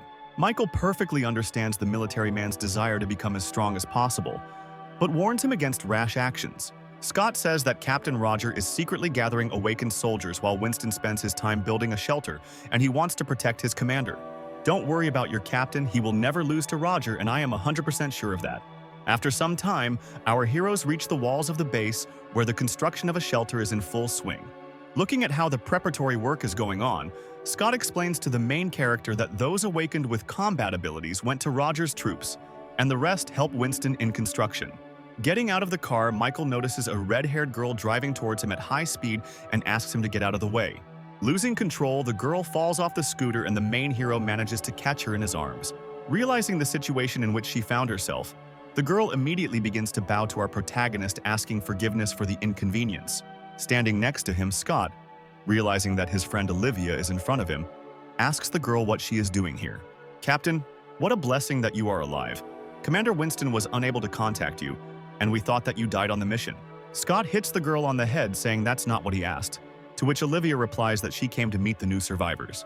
Michael, for now, I will report everything to the captain, and you go through the verification procedure along with other survivors. And I will try to arrange a meeting with Winston for you as soon as possible. Watching the scientists and his new friend go, Michael understands that it is better not to get into trouble until he gets comfortable in the new environment. Meanwhile, Olivia asks all the survivors to line up for further testing to see which people may be infected. The main character understands that Commander Winston is doing everything right, because in his past life, he knew many cases of terrible tragedies after violating security measures. After filling out the form given to him after some time, he passes by a girl he knows who accepts the forms of other survivors. This turns out to be the girl he saved earlier, Lena, who is very happy to meet our main character and that he is safe. The girl hurries to thank our protagonist for recently saving their entire group from imminent death. Michael is very glad that they managed to survive, and also that the girl joined the team of doctors. Lena reports that the captain of their squad, Megan, occupies a much higher position and recently she had problems. At this moment, they are interrupted by the cries of a disgruntled crowd of survivors who ask the two lovebirds to quickly finish their dialogue. The girl says that she needs to work, and Michael finally asks Lena to look after his puppy. The girl is very happy to meet the little puppy, realizing that this is the same familiar that helped them get to the shelter. Alina agrees, and finally suggests that Michael have dinner together today because she is very happy to see him. After some time, the main character ends up taking tests, and the nurse asks him to go to the waiting room where he will be informed of the test results. After some time, a menacing-looking man enters the room where all the survivors gather and asks the name of one man. From the crowd comes the voice of a man, who is immediately grabbed by two military men who say that he is infected and needs to be immediately quarantined. The survivor tries to say that there is some kind of mistake here, but the commander immediately shuts him up by saying that this is not a kindergarten and the situation is very serious. The man, realizing that he has no choice, stops resisting, and on his neck behind his shirt, there are traces of a spreading infection. Everyone else is not infected. The person named Michael should stay here, and the rest can go rest and start helping in the construction of the shelter tomorrow. The survivors leave the room looking around at our main character, suggesting that he is very unlucky and will face the same fate as the same stranger who was just taken into quarantine. The commander says that he was informed about a certain important person in his name and asks to follow him to a special room. Michael sits down on the bed where he is asked to wait for a meeting with Commander Winston, and all this time he looks at a photo of his little sister. At this time, somewhere in the laboratory, Sylvia is in a strange capsule, and people nearby are discussing the fact that her blood test did not show the result they needed. After some time of waiting, a knock is heard in our main character's room, and someone asks his permission to enter. Lena enters the room, greets Michael and asks him to come with her to dinner, saying that she will take him to the dining room. They walk together along the corridors of the shelter, and Michael compliments the girl that he didn't recognize her in other clothes, and she looks very cute. Lena offers to visit her commander Megan and surprise her because she will also be very glad to meet him. The girl also says that the problems she spoke about are related to the fact that Megan has awakened, and Commander Roger is trying with all his might to win her over to his side. This information begins to anger the main character, realizing that this headstrong warrior is trying to stick his nose where it doesn't belong. Their conversation is interrupted by an alarm, which reports that a conflict situation is occurring in the dining room on the third floor. The girl suggests that this is most likely connected with her commander, and Roger's subordinates are again trying to bother Megan.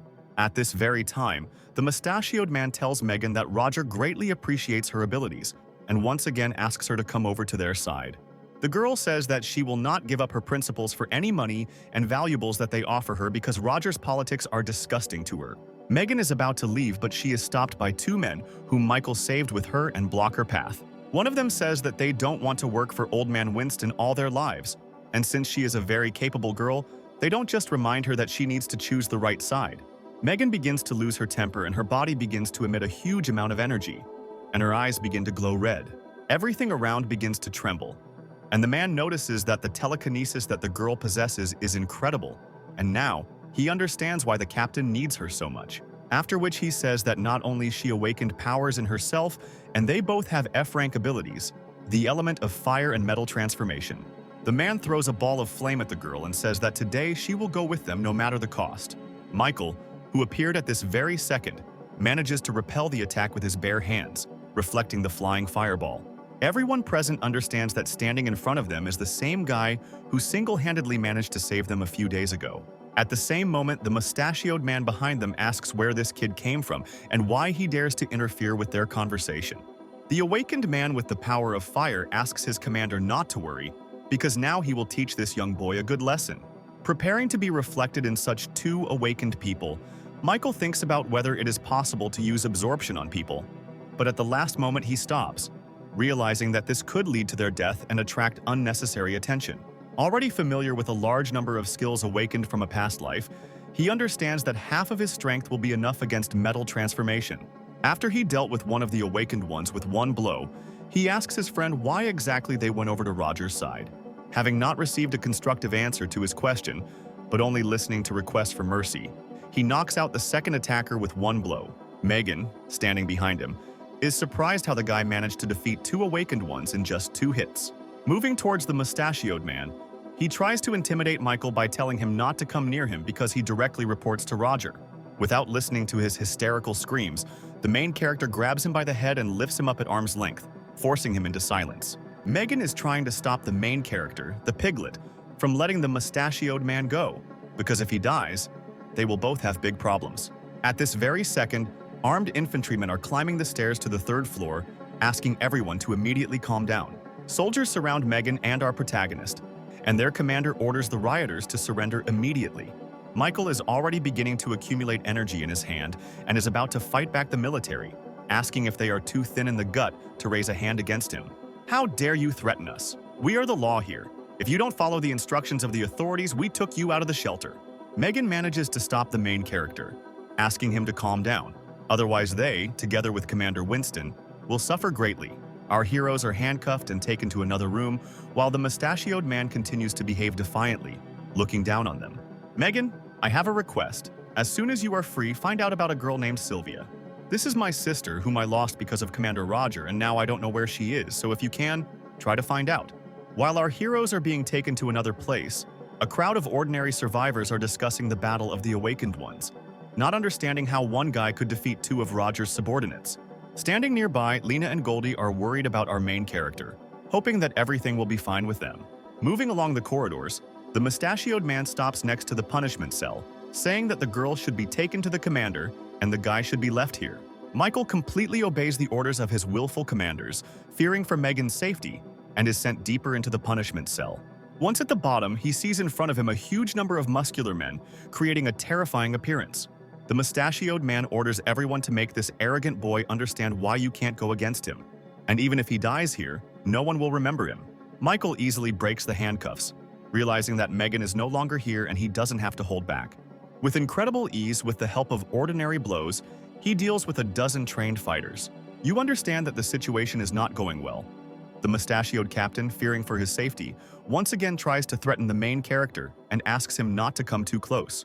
His disgusting and vile behavior begins to cross all boundaries, and he holds a test tube with a virus from the laboratory in his hands, saying that if something happens to him, his subordinates will poison the young girl Lena. At this very second, their conversation is interrupted by Scott, who, along with other armed military men, goes down to the punishment cell asking his colleague for an explanation. The mustachioed man points towards the defeated fighters and says that this young man wounded 6 officers and should be punished.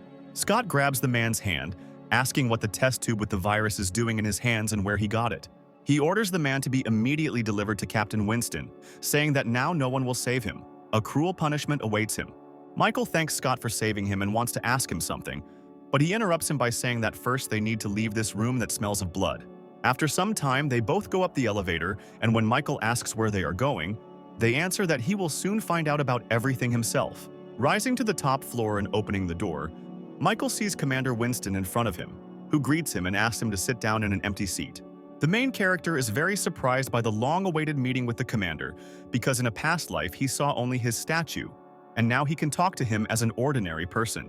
Dear Michael, I'll tell you straight, I think I guess your purpose for arriving at the shelter. Commander Roger sent a detachment to kill you and your sister, and after the battle your sister disappeared.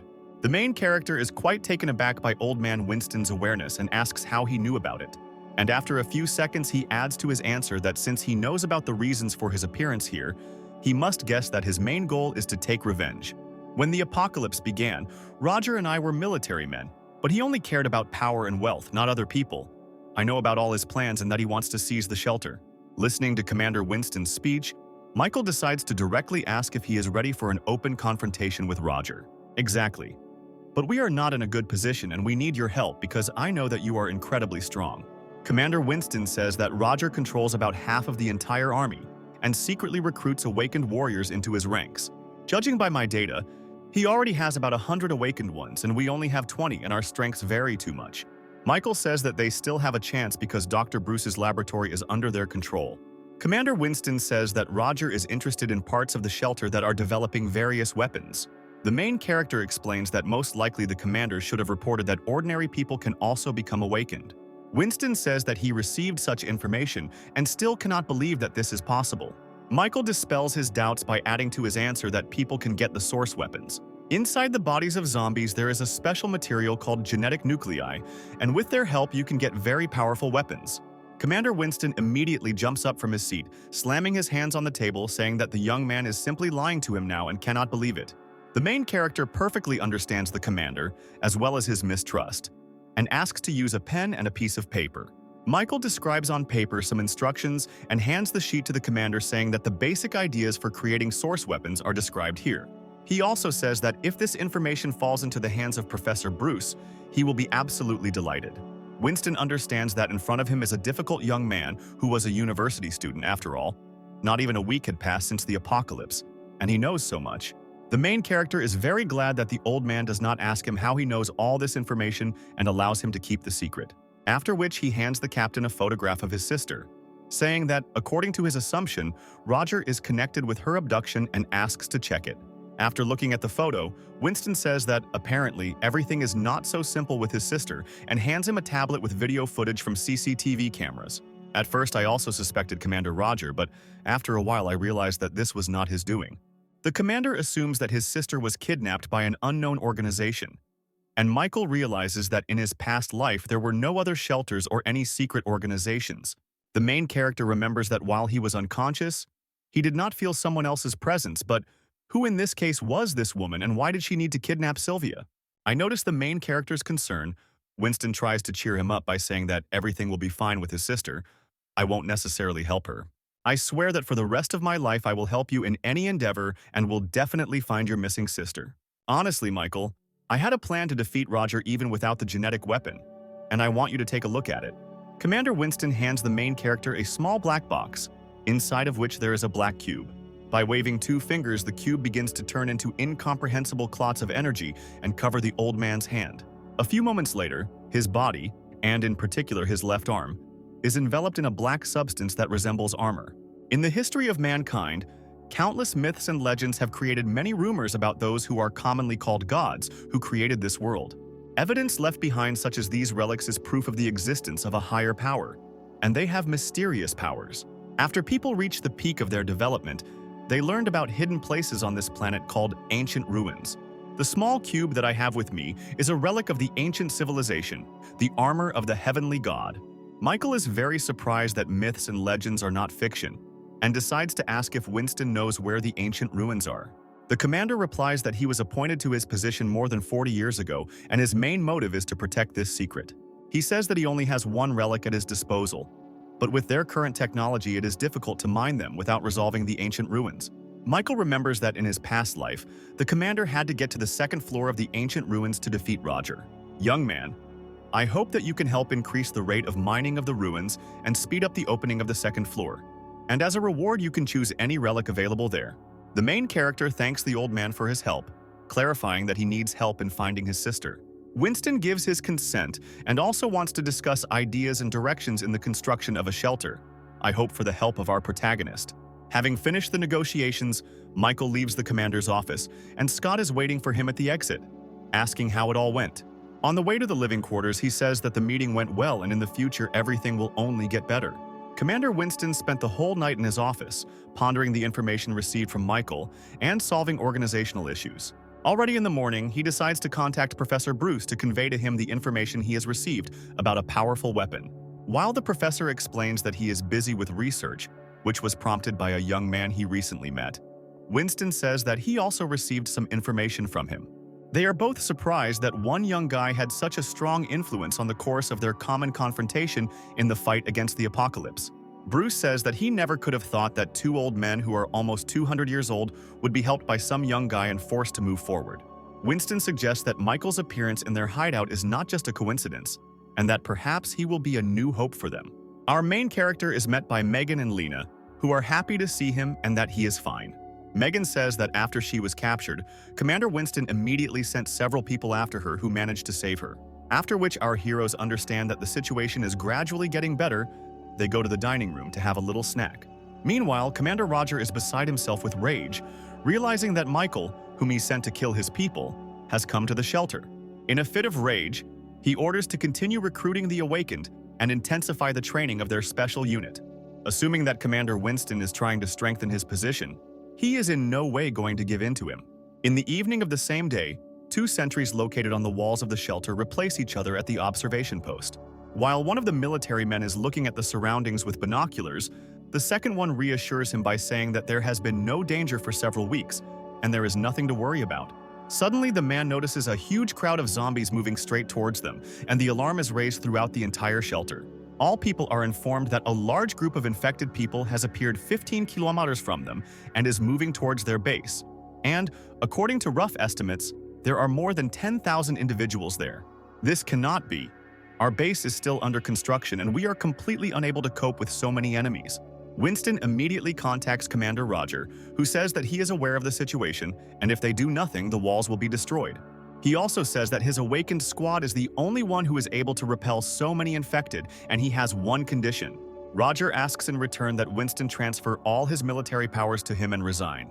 In a fit of rage from the commander, Winston does not understand how, in such a hopeless situation, when the lives of other people are at stake, Roger cares about gaining power and authority. My dear friend, I told you long ago that in extreme situations, only with absolute power can you rule like a king. Winston does not understand what to do in such a hopeless situation when the lives of tens of thousands of people are at stake. The commander gives his consent, after which the cattle immediately begin to try to stop him, saying that under no circumstances should power be transferred into the hands of Roger. We have no choice but to ask him for help. I cannot seek gain when the lives of my people are at stake. At this very time, Roger orders all their forces to be transferred to the front line to fight the zombies, and also immediately begin to mobilize their awakened squad because he does not want his shelter to be damaged. Meanwhile, panic and rumors begin to reign among the military about what is happening behind the walls of the shelter.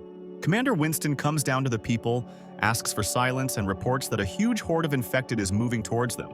He asks people to remain calm because they should not be afraid and let everyone be ready to defend this place at the cost of their own lives. Right now, more than half of the shelter's forces will be sent to the front along with Commander Roger's vanguard to protect all humanity. The old man gives a fiery speech, trying to raise his morale and inspire the soldiers to protect all those remnants of people for whose sake all this was started. Meanwhile, panic begins to occur in the corridors of the residential sectors, and Scott hurries to meet with Michael. He informs him that the shelter is now being attacked by more than 10,000 zombies, and Commander Winston was forced to turn to Roger for help. He also reports that the commander was forced to make a deal, which included the conditions of a complete transfer of power and command over the shelter.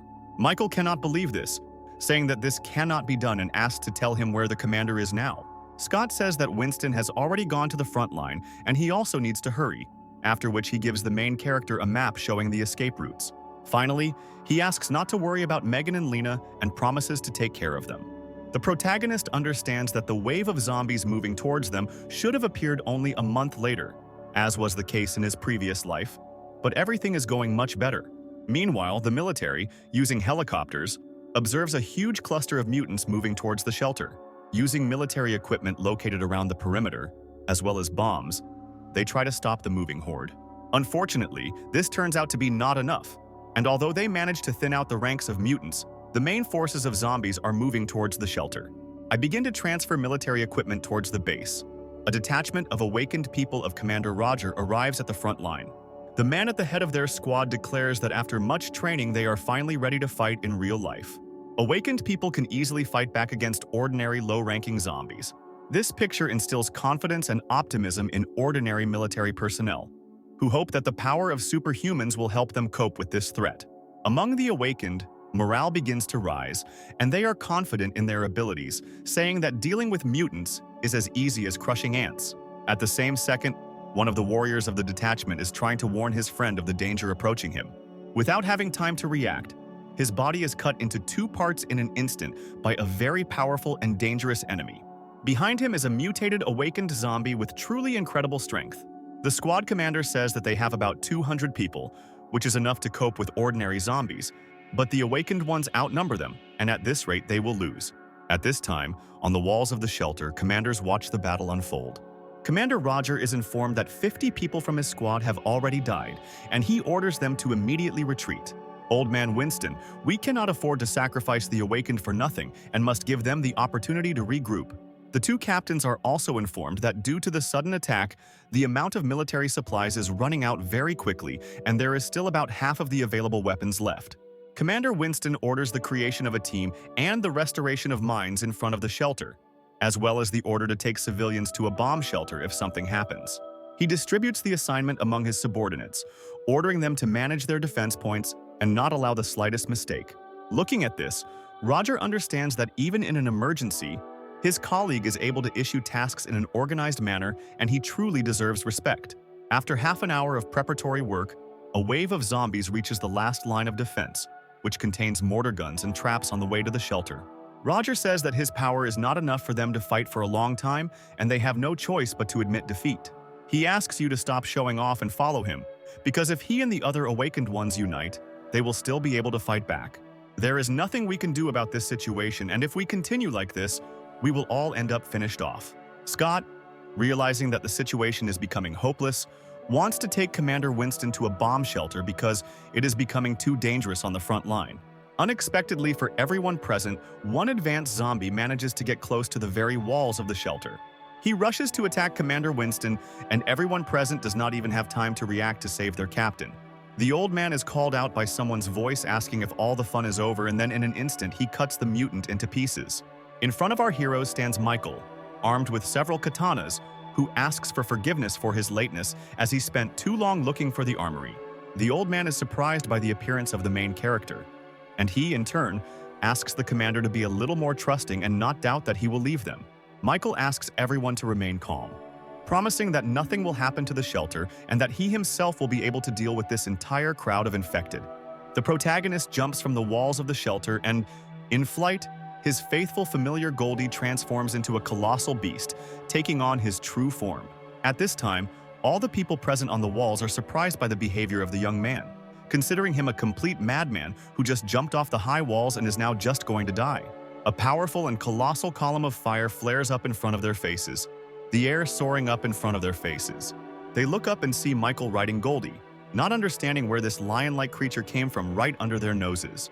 Looking at everything that is happening, Commander Winston catches himself thinking that Michael will actually be able to defeat the zombie horde alone. Our protagonist, without wasting a second, goes on the attack to the front line, demolishing everything in his path. He splits up with his familiar, who begins to hold back most of the low-ranking infected while our main character is busy clearing out the stronger individuals. Michael catches himself thinking that, from a close distance, the wave of zombies looks simply monstrous, and in his previous life he had never been so close to the epicenter of the battle. As I make my way through the crowd of mutants, an advanced bestialized infected with the skills of a snake stands in his way. Dodging this monster, he understands why the squad of awakened ones suffered a crushing defeat, because among the crowd of low-ranking mutants, there are truly powerful opponents. Trying to attack an advanced zombie snake, his katana simply breaks on his thick and impenetrable skin. Our main character tries to regroup and retreat for a second, dodging attacks and thinking about a new plan of action. Realizing that conventional weapons can in no way harm advanced zombies, he decides that it is necessary to use supernatural abilities. His body is covered in a powerful purple aura, and he charges forward, with the evolution tree informing him that he has already killed over 800 infected. The technique that our main character used bears fruit. He manages to defeat the zombie snake, as well as absorb 1% of his skills. Michael is well aware that he has dealt with only 1,000 mutants, and there is still a very long battle ahead of him. He continues to chop the flesh of the dead with even more heart, as if he were chopping vegetables for a salad. In the heat of battle, he thinks that activating the devouring ability with his bare hands is quite inconvenient, and it would be nice to come up with another way. He suggests that it is possible to activate the ability to consume energy by transferring part of one's powers into the weapon. His katanas become covered with a bright purple glow, and with their help he begins to take off his clothes from the hordes of zombies. His theory turns out to be correct, and this experiment bears fruit. But ordinary weapons are not able to withstand the full force of devouring abilities, and katanas very quickly become unusable. At this time, Goldie, using powerful area attacks in the form of fire breath, deals with most of the ordinary low-ranking mutants. The captains, watching everything that is happening from the walls of the shelter, cannot believe their eyes, because our protagonist single-handedly manages to stop the wave of zombies. Looking around, Commander Winston notices that thanks to Michael's actions, morale has greatly increased among ordinary military personnel. He also orders SCOTUS to gather all the awakened people under his command as soon as possible and bring them here. This young guy just arrived at the shelter and immediately jumped into action. And we can't just sit on the sidelines and watch all this. Looking at this, Roger is indignant, thinking that all this time his old friend was simply hiding such a powerful weapon in his subordination.